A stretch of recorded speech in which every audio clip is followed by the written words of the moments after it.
Альбени деген дары бар го. Ооба. Ошону дагы ичишет да. Ал нерсе зыян алып келбейби?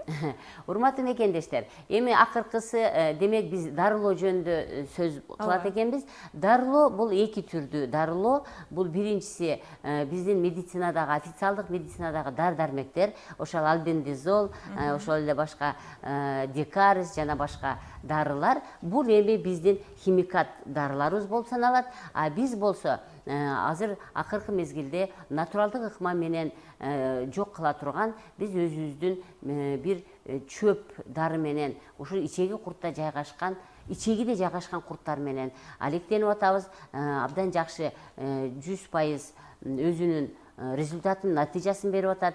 Демек, альбендазол ичип, мына азыр мага кече жакында бир эжеке келди, 1 жылдан бери таксакара деген оору менен жана аскаридоз деген оору менен, демек таксакара жана аскарида деген курттар ичегисинде жашап атыптыр. Мына ошол альбендазолду 1 жылдан бери ичемин, бирок 3 жолу тапшырдым 1 жылдын ичинде, бирок эч кандай результат көрбөдүм деп келиптир. Биз ушуга окшогон мите курттарды, ичегиде жашап аткан мите курттарды натуралдык ыкма менен дарылап жатабыз.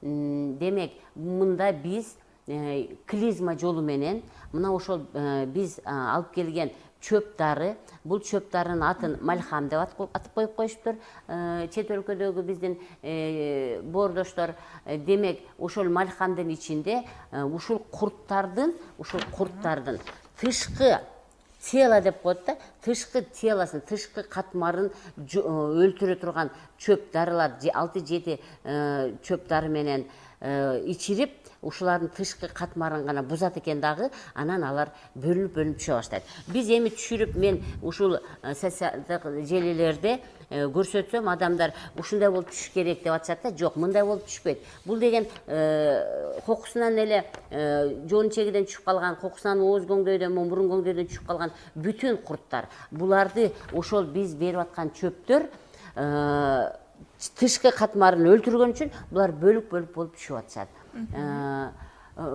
Урматтуу мекендештер, эгерде кимде ким мейли ушул химикат дарыдан, сиз айткан альбенден зыян болуп калабы организмге, зыяны жокпу деп күмөн санаса, келиңиздер, жардам беребиз. Сөзсүздө Гүлсан эжекебиздин Instagram баракчасына же болбосо Facebook тармагынан да кайрылып, өзүңүздөргө кеңеш алсаңыздар да болот.